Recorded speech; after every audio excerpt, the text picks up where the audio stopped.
All right, on this episode of Bowks Talking Bouts, excited to be talking to an individual set to headline or be in the co-feature rather of Bellator 291 that goes down on February the 25th. A very intriguing featherweight fight, possibly a title eliminator, something I want to get into as we get more into this conversation. We have Jeremy Kennedy and Pedro Carvalho getting out there to test skills, and happy to have Pedro on the show today. How's your day going there, man? Great. You don't need to try to be try to sound Portuguese. You can just say Pedro. That I know that is much easier for native English language. All good, all good. Yeah, I just honestly recently realized I was pronouncing it wrong, though. Shout out to Severe MMA's Andy Stevenson coming through with the proper pronunciation. Yeah. Yeah, I just wanted to, give it the proper pronunciation. I feel like it's your due. I probably botched it a little bit, but I'm trying out here. But in any event, this is a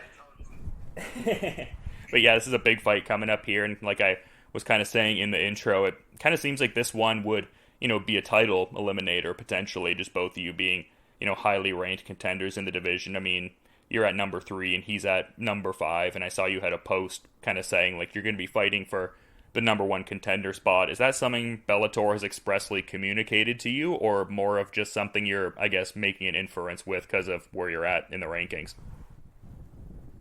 No, 100%. This is the number 1 contender fight. Of course, it's not written in the contract, but it was when we settled this fight in was pretty much discussed that way. So, of course, we never know the future, but it's pretty. Like I'm not gonna say 100%, but yeah, after I win this fight, I'm fighting for the belt. Yeah, and is there a certain sense of redemption within that, just having previously, fought Patricio Pitbull for the belt? I know you still have that idea of cementing yourself as like a champion and doing it for Portugal as well as like it being an individual accomplishment. So would there be an extra level of redemption to it, being that it would be like a second crack at the title and everything?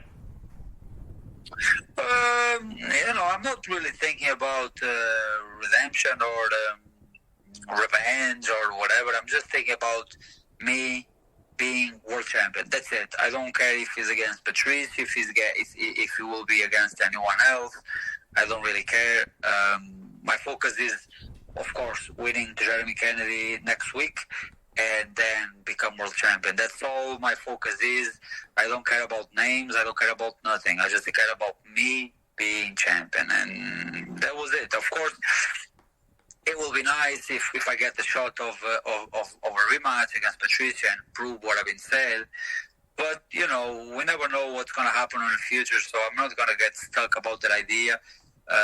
What I do know and the reality that I can control is me winning this fight, become number 1 contender, and fight for the belt. The rest for me is rest.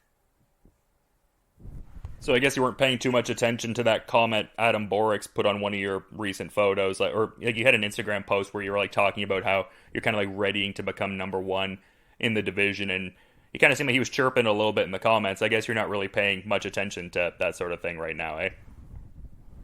No, I think I know what you're talking about. You're saying a post that he commented. Yeah, he said 2 fights ago you just lost against an unranked guy, but all right. I left an answer there.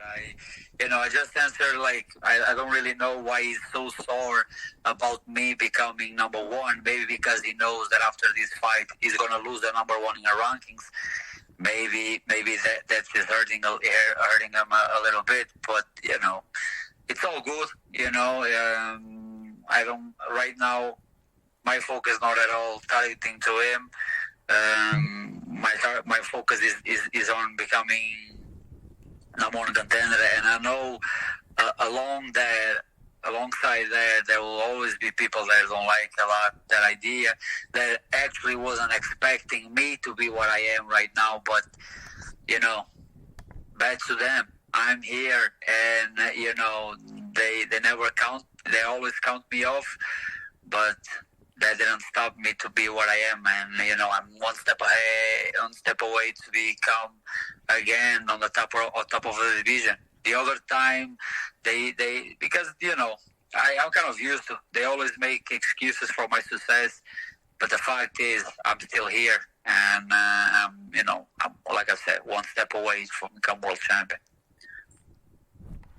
Yeah, for sure, and a lot of cool facets to this next fight. But I feel like I'd be remiss if I didn't touch on the last one at Bellator 285, just because it seemed like a pretty, comprehensive performance there, and beating a, well-rounded, top contender as well, and Mads Burnell, someone who's presently number 6. Like, what were your main, I guess, takeaways and assessments of that last fight? It seemed like a big one.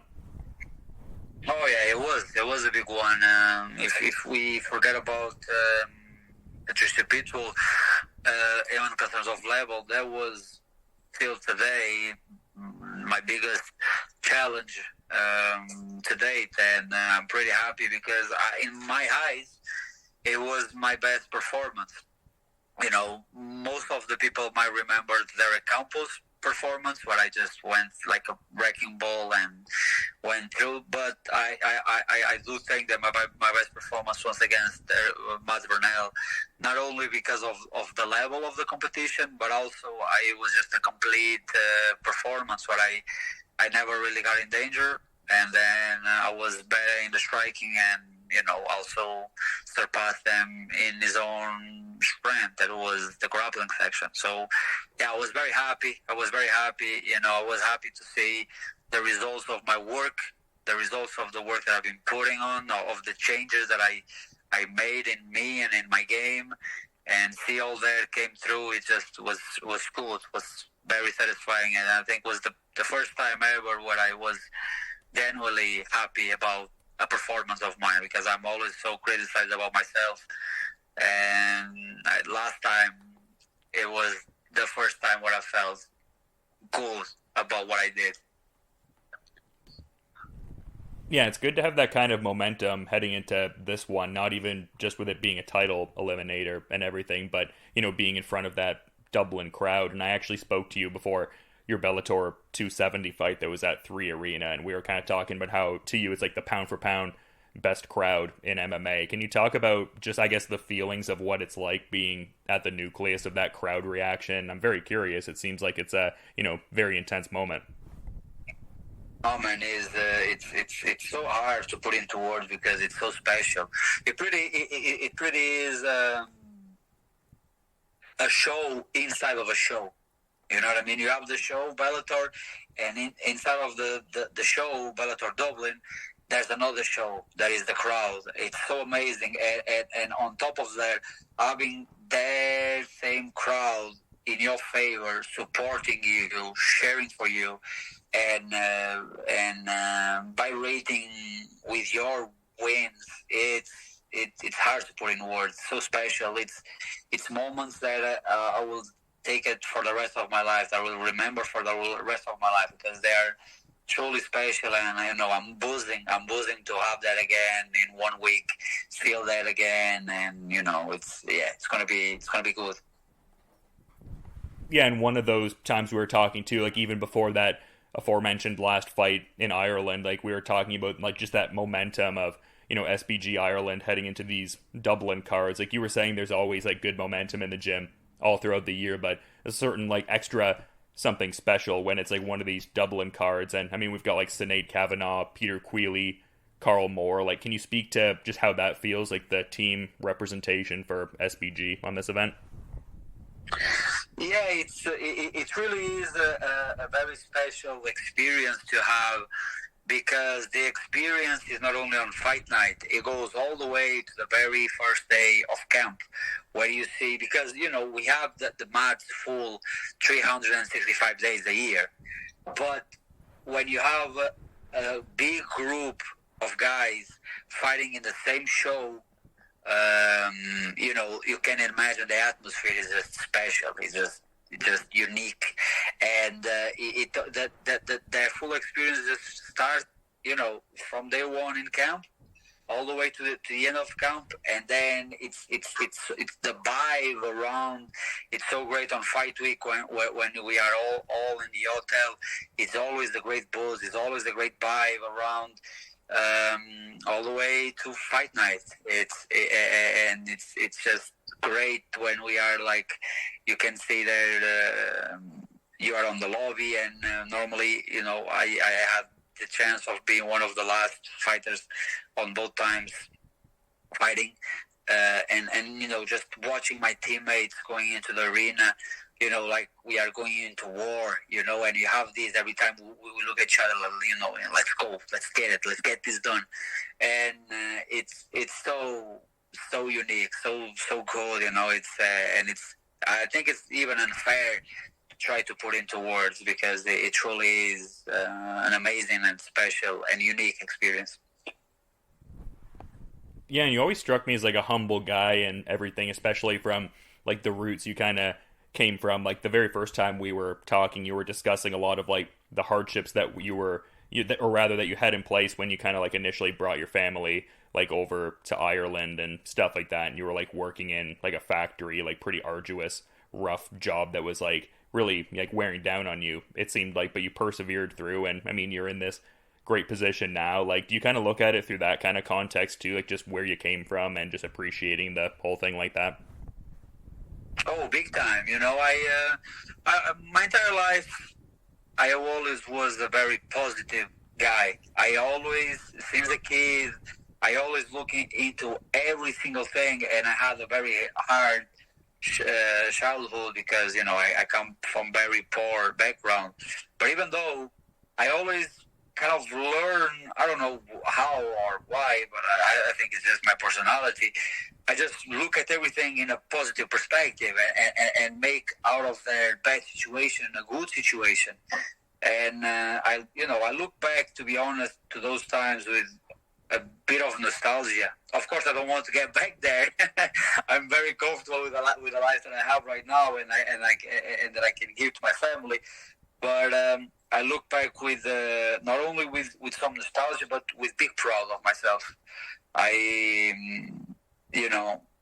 Of course, we want to win belts, and that's what really we want. But at the same time, my journey is already so rich, because I was able to overcome so much stuff to be here again, to be here talking to you, to be here fighting for the number one contender, and people don't imagine the amount of stuff that I have to go through. Like you say, I have to work in a factory in Portugal. Then I came to Ireland. I have to clean toilets, train, and fight at the same time until I got my Bellator contract. And then I spent the first 18 months of my first son, away. They were in Portugal. I was here trying to, fight and join money to bring them over. And then was the Patricio loss. It has been, I had to prove to myself over and over and over again how strong I am. And looking back to all those episodes and see myself overcome them, it not only gives me a huge feeling of pride in myself, but it also kind of motivates me and boosts me and makes me see, how great I am in a way, and how far I will go. And every time, I'm more anxious or more, not that I rarely have doubt feelings about myself, but every time I feel nervous about a fight coming up, I just remember what I went through, because a fight comparing to what I went through, it's nothing, and I overcome all that, so the fight will be easy. And yeah, that's how I look back to that. Yeah, and in talking about this next fight, like I'm curious to get your thoughts on Jeremy Kennedy, because obviously a well-traveled individual with like wins in like UFC, PFL, obviously very experienced and ranked highly within Bellator now, and has impressive back-to-back wins too. Like in terms of like his stylistic attributes, like what do you think he really does well when he's out there fighting? Well, I think that his main thing, I will say, from what I see, is he's consistent. He's not a shining fighter. He's not a guy with like highlight reel stuff, but he's consistent. He always fights good, and he's pretty well rounded, even though his main thing is his grappling. But stylistically, I do see it as like probably one of the best fighters in the division for me, stylistically.